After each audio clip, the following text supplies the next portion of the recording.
तपाईहरुले ठूला ठूला काण्डहरुको नाम त पक्कै पनि सुन्नुभएकै होला। तर ती काण्डहरुमा को संलग्न थिए, कसरी, कति रकम लुटेका थिए भन्ने विषयमा सबैजनालाई थाहा नहुन पनि सक्छ। त्यसकारण मैले आज यो भिडियोमा विशेष गरी कांग्रेस र एमाले तथा केही माओवादीले लुटेर भ्रष्टाचार गरेका केही चर्चित काण्डहरुको विस्तृत जानकारी लिएर आएको छु। कृपया भिडियोलाई अन्तिमसम्म हेरेर सक्दो शेयर गरेर साथ दिनुहोला। 1. धमिजा काण्ड।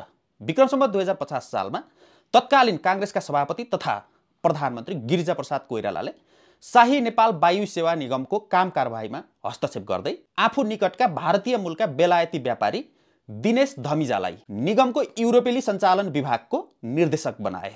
त्यो समयमा निगमलाई 35 करोड 55 लाख घाटा लाग्यो। तर उक्त काण्डको अहिलेसम्म कुनै पनि छानबिन गरिएको छैन। 2. लाउडा काण्ड। विक्रम सम्वत 2057 सालमा तत्कालीन शाही नेपाल वायु सेवा निगमले बोइङ विमान भाडामा ल्याउँदाखेरि भएको भ्रष्टाचार नै लाउडा काण्ड हो। अस्ट्रियाको लाउडा एयरबाट बोइङ विमान भाडामा ल्याउँदाखेरि 38 करोड 97 लाख रुपियाँ भ्रष्टाचार भएको दाबी गर्दै अख्तियारले 2058 जेठमा मुद्दा दायर गरेको थियो, जसको कारणले तत्कालीन संसदको अधिवेशन नै प्रभावित बनेको थियो। लाउडा काण्डले त्यतिबेला निगमलाई 50 करोड भन्दा बढी नोक्सान भएको थियो। उक्त काण्डमा प्रत्यक्ष रूपमा तत्कालीन प्रधानमन्त्री गिरिजाप्रसाद कोइराला संलग्न थिए, तर यसको अनुसन्धान अझै पनि सकिएको छैन। अब यो फाइल कहिले खोल्ने? 3. चेजियर काण्ड। विक्रम सम्वत 2055 सालमा तत्कालीन प्रधानमन्त्री गिरिजाप्रसाद कोइराला नै भएको बेलामा तत्कालीन सरकारले वामदेव गौतम निकटका व्यक्ति हङकङ राणा मगरलाई शाही नेपाल वायु सेवा निगमको अध्यक्ष बनायो। उनी अध्यक्ष भएर आइसकेपछि नाम मात्रैको, काम पनि नभएको र जहाज पनि नभएको चेजियर नामको कम्पनीबाट बोइङ 757 नामको जहाज भाडामा ल्याउने सम्झौता गरे। नाम मात्रैको कम्पनीसँग सम्झौता गरिसकेपछि निगमले उक्त जहाज ल्याउन सकेन। फलस्वरूप निगमलाई 9 लाख अमेरिकी डलर घाटा लाग्यो। तर उक्त काण्डको छानबिन अहिलेसम्म पनि भएको छैन। 4. चाइना साउथ वेस्ट काण्ड। विक्रम सम्वत 2055 सालमा तत्कालीन कांग्रेस र एमालेको संयुक्त चुनावी सरकारले बिना टेन्डर चाइना साउथ वेस्ट एयरलाइन्सबाट विमान भाडामा लिने सम्झौता गर्यो। सो समयमा नेकपा एमालेका नेता भीम रावल पर्यटन मन्त्री थिए र उक्त काण्डमा 22 करोड लुटिएको थियो। अहिले नेता भीम रावल ठूला राष्ट्रवादी नेता कहलिँदैछन्, तर उक्त काण्डको छानबिन अहिलेसम्म भएको छैन।